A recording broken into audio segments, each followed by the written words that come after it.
Welcome back, folks. It's time for weather patterns.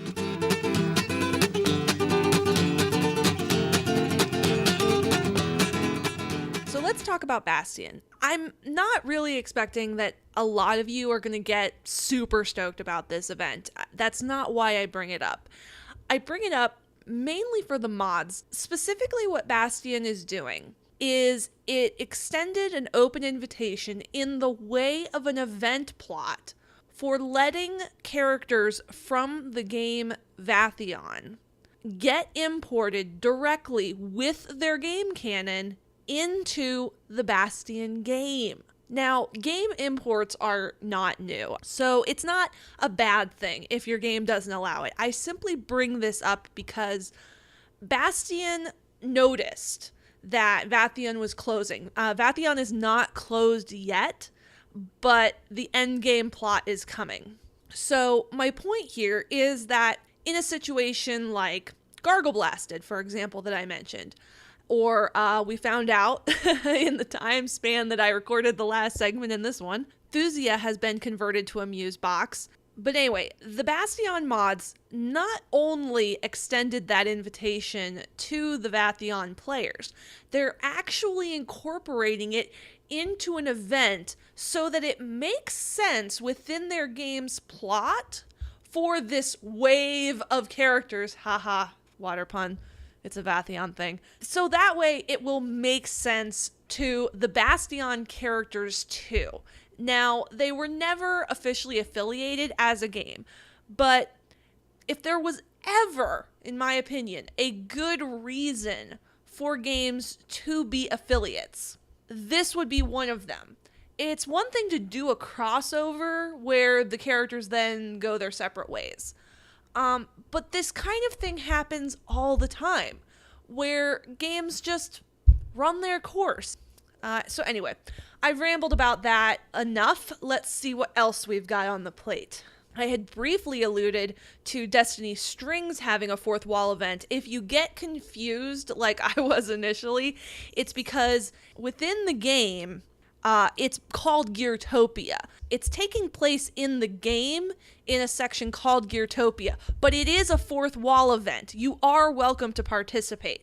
Additionally, we have the word smush that I am attempting to say out loud for the first time correctly. Adstringendum. Nope, let me try again. Adstringendum. There we go. We'll go with that one. They are having a fourth wall event. I didn't get to mention them last time, but it's quickly approaching their 6th birthday, I have been informed. They often have these kinds of fourth wall and crossover game events, but specifically this one is going to be running from October 20th to October 31st. So that's a pretty fun game to cross over with, or, just visit.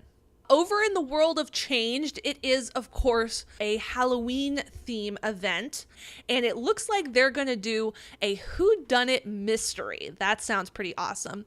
Specifically, they are looking for player volunteers, so if you can sneak in an app and then volunteer, you may still get in on this event. That sounds pretty fun. So I was considering mentioning this in the miscellany segment, but since there is the opportunity to get an IC reward, I think I'll go ahead and mention it now. Lucetti is having a FanWorks event for Halloween and through to the start of November. Specifically, the thing you can get that's an IC reward, it sounds like it's pretty small. It's a jacket, kind of like a Letterman jacket with a little name tag across the back. Frankly, I think it's pretty cool. Sounds kind of Grease, with the T-birds and the pink ladies. That's what it makes me think of. So I think it's pretty cool. But they have a couple of prompts where you can do some fanfics or fan art and get this reward if you submit it. So go ahead and head over to Lucetti Fans is their fan community, and you can find out some more. But in more game-specific Lucetti news, one of the factions, the Malnoso, put up an NPC post here lately. Looks like the defense system against natural shifts is going to be fluctuating a bit more. Don't panic, they say. And there's some traders, and oh my goodness, just a lot of stuff going down there. Always happens with an NPC post, and NPC is definitely mixing it up with all of the PC characters as well, so check that out. Over in Animus, war might be brewing, or at least coming up fairly soon. So remember when I mentioned that the player base can sometimes get themselves in trouble? Yeah, apparently I spoke too soon. The monthly tower report is up. As I said, they are chomping at the bit for war, at least some of the characters are. Doesn't surprise me since I left. They have meals up now. I must have missed that. And these collars are not quite the same collars as you will find in Amat, but you can notice that some of them are going to be checked. They have check updates based on your collar color. Demelier, nope. Let me go try again. I'm going to get these names right eventually, folks. Demelier, I think is how I'm going to go with it, since it's not French like I last pronounced it. Anyway, they have weekly updates that they post, which is so cool because they have weather. A few games I've seen do weather, but not everybody. Anyway, they have this thing called a tithe. And if you know anything about religion, that's fairly familiar. But of course, we're talking about Fae. And so Fae want a harvest delivered to their queen. Not only should you try to help them if you're the kind of lawful or good character alignment, but if you don't help, then I can only imagine that Queen Mab is not going to be very happy. I assume it's Queen Mab. I'm sorry, Demamods, if I was presumptuous about that. Over in High Seas, the dog, oh no, the dog, the scurvy gentleman is feeling a bit under the weather. One can only imagine what that is going to do to the game when a major NPC is under the weather. Asgard puts up mingle mods every single month to try and get newbies to interact and kind of, well, mingle with new characters. They also have a game schedule up so that you can check out events like Bad Moon Rising, Fruits of Our Labor, and We're Taking the Hobbits to Vanaheim. Oh my goodness. I can only imagine what's going to come of that. Oh, go check it out, folks. It looks like fun. Oh no, that was back in September.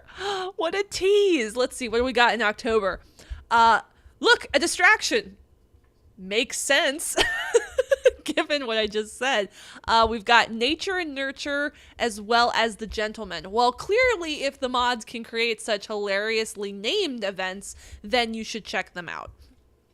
Over in Exil, they have a state of the game posted in the OOC com. Some discussion topics are OOC, some are plotting relevant, but mainly the plotting ones that I want to discuss are that I got it wrong.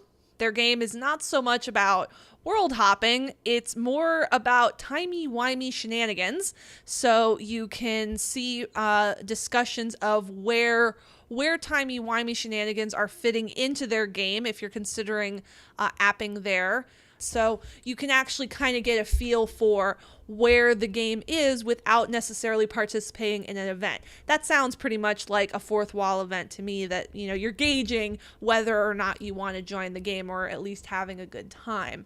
So this should help with that. One last little note is that CFUD has an October Shenanigans plotting post up for you to check out. If you've ever considered joining the game, this might be a good place to see what kinds of things are easily responded to by the other characters, what gets everybody excited. And I should also note that Amat does this as well, but if you know anything about Amat, given its nature, everything is locked. Everything that is comm related and any personal information about players and which players play which characters. So unfortunately, you can't view the plotting post if you're not part of the game. But just realize, if you've ever considered joining a MOT and you think maybe you would get lost amidst the, I imagine almost 1,000 characters by now. Maybe I'm overestimating. I should check that out. but just realize that they do make an attempt to give you a small game feel. I did enjoy my time that I was there, and I do miss it. You know, maybe it was the wrong character for the wrong game. Maybe it was a little too easy. Anyway, that about wraps up this segment, and next we will briefly touch on fan works before I get out of here for this week.